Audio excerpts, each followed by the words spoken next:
right, it is Ryan Cameron Uncensored talking to, a great one. I just happen to be here live, from the Ryan Cameron Studios. I just named it myself. In Puerto Rico. Are you going to move here?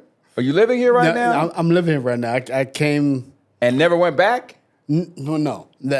I actually came out here before, and I was training Jake Paul first. Okay, and he bought a house out here and moved his camp out here. So I came out to help him train against Nate Diaz. Yeah.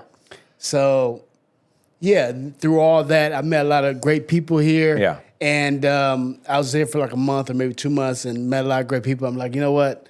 I think it'll be a great move to move out here. And then I hooked up with Damien, and he said he wanted to start a podcast. Right. So we're gonna start the Sugar Shane Mosley the Sugar Shane Show. Yeah. So Damien is like the founder and the president of American Financing. So that's kind of the reason I'm out here. Yes. But I wanted to talk to you about Jake Paul. So with Nate Diaz, Jake Paul, talk about his ascent from just being like, okay, we don't know if we're going to take this guy seriously, to now he's about to be fighting Mike Tyson. What did you see about him that made you think that he was going to be a serious boxer? Well, I started training Jake Paul. I was one of his second trainers in LA. So I trained him when he was like 21 years old. I actually started him out. Okay. And through the workouts, I trained him in Big Bear in the mountains. And we would go down the street to Abel Sanchez Gym, which was Triple G's trainer. Okay. And he would go down and spar with a lot of rushes and stuff. So I gave him the real boxing tour, the real boxing treatment, where he knew that, it's a serious sport. It wasn't a game. It's not a game. It's not YouTube, or it's not a game. So he kind of got the understanding better than all the other YouTubers or whatever, because he actually went to camp with me, stayed there for a month or 2 months in Big Bear. Yeah. And, I took him through all the workouts, the runs, the bear crawls, the hitting the miss, the moving around the ring, the jab, worked on everything for him. Okay. And then also I would take him down to, like I said, Abel Sanchez Gym to give him sparring, but real sparring, like not guys that you could beat up, but guys that pretty much just beat him up. Right. And there was one time when he got hit with a good body shot, and he almost went down. I said, "Don't go down. You can't go down. You gotta suck it up. Suck it up." And he sucked it up, and then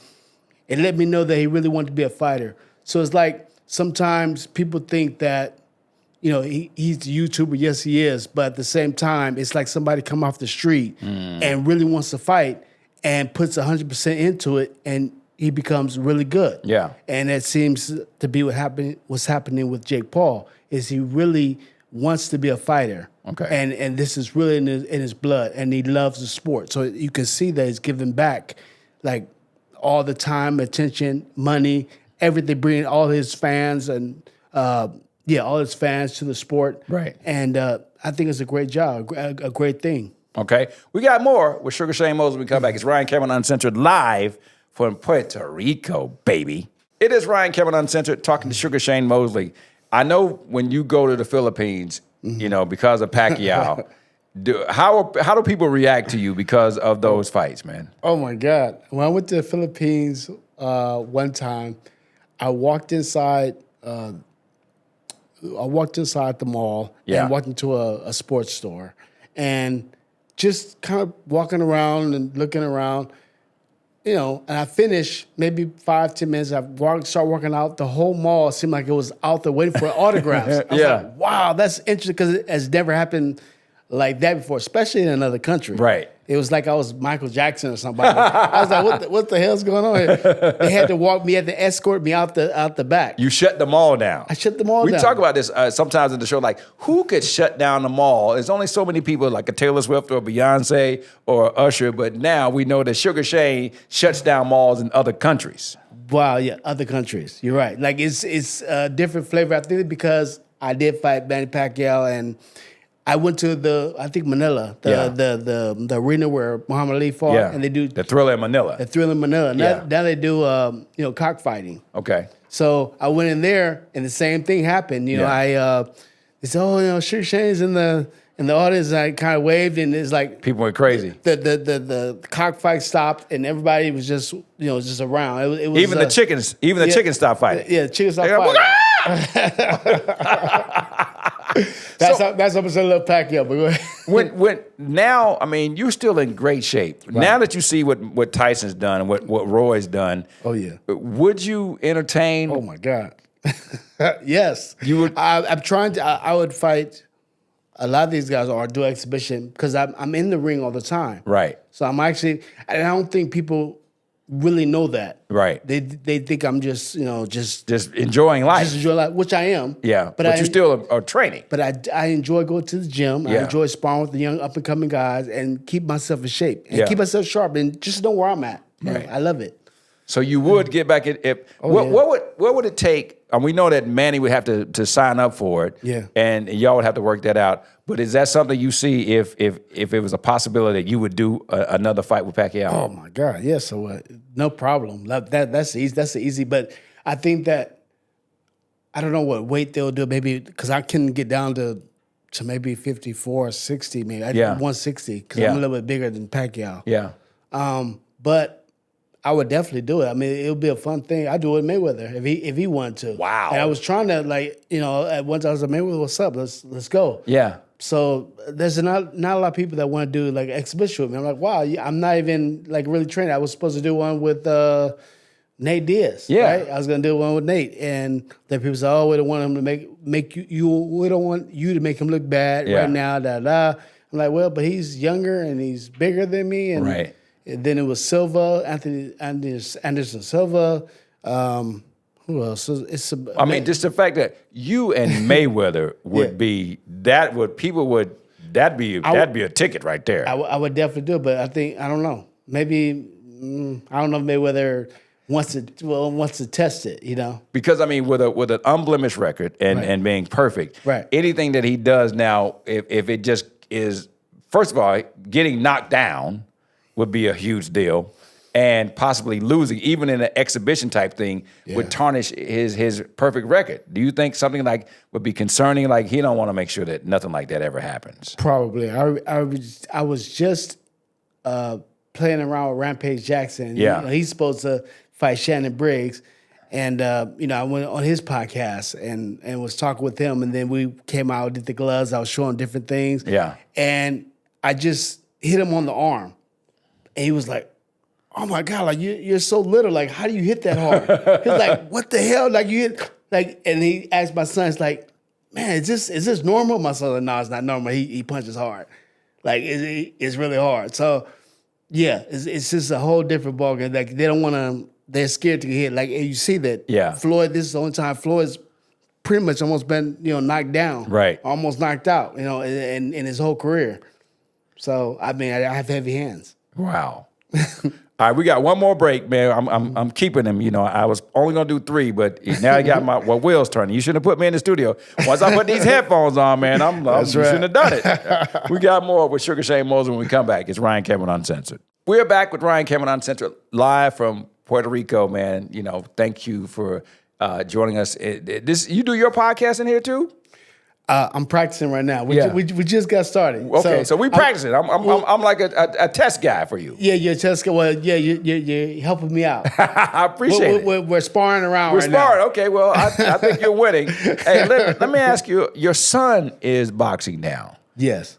And you're saying that you think that he possibly is going to be a champion one day. Yes. You don't have, you've done this at his highest level. Yeah.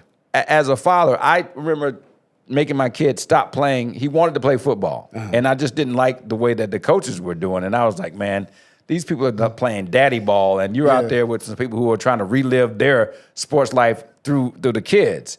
With you being a father, you don't have any concerns about him boxing?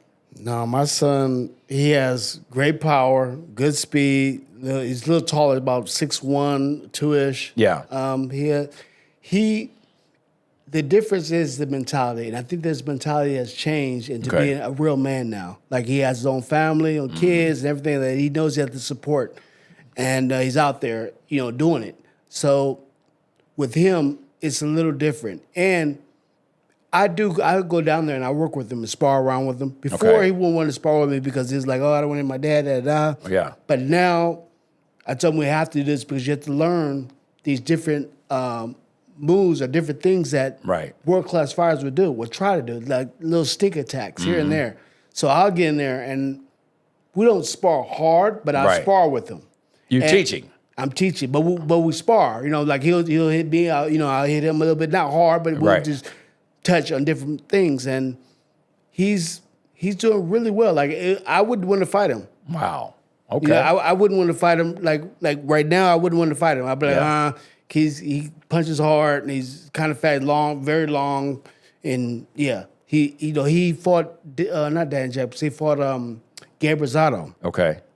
And he almost knocked Gabe Rosado out a couple times. Okay. And Gabe had just came off a knockout with this other guy. Yeah. And for almost a world title. And my son moved up a weight class to fight Gabe Rosado 168. Yeah. And still beat him like almost every round. So and Gabe was my sparring partner for when I fought Margarito. Okay. He's like 17 years old, 18 years old. I had him he was 19 years old. I had him come down and be one of my last sparring partners. So with all that being said, my son's progressing very well, and I'm very proud of it. I think that he's definitely going to be a world champion. Yeah. He's very, like I say, he's very hungry, and he works hard every single day, and he's very disciplined. Yeah. So yeah, he's has a champion mentality. Yeah, we talked about this, off mic. It was like, I just remember Vernon Forrest saying, you play basketball, you play golf, you don't play boxing. Like it's all fun and games where they say to somebody hit you in the mouth. That's right. That's true. When you get hit in the mouth, and like everything changes. Like, oh man, what am I gonna do? Yeah. And that was one thing I think people realized about me. Actually, when I fought Vernon and he knocked me down, and I got back up and knocked me down again. And usually, when you get knocked down like that, a couple of times you don't finish the fight, or the guy's not even running. He's not even fighting. He's holding, doing all that stuff. And after that, the fight still was a little competitive until he won the fight, but it was more competitive than it should have been, probably from me being knocked down. So I show a lot of heart and courage, not just being able to knock somebody out, but also being able to take it as well. And it had the mentality to do that. But a lot of fighters won't do that. They'll curl up and they'll just go away. They can dish it out, but they can't take it. They can't take it. There's a lot of fighters out there like that. Hey, man, I would appreciate the fact that, you took this time out. I've met a lot of people, a lot of celebrities, not a lot of people that shut down the mall like you do. But, man, I understand why you have a great relationship with the people at American Financing, and I appreciate this time, man. You let me come into your studio, man. I really appreciate you, man. This is great. Thank you for the practice and, and for, you're obviously a professional and the master at this stuff. I appreciate it, man. Yeah. Hey, it's been Ryan Cameron Uncensored, live in Puerto Rico, man, the American Financing Studio with the great one, Sugar Shane Mosley. We got more when we come back.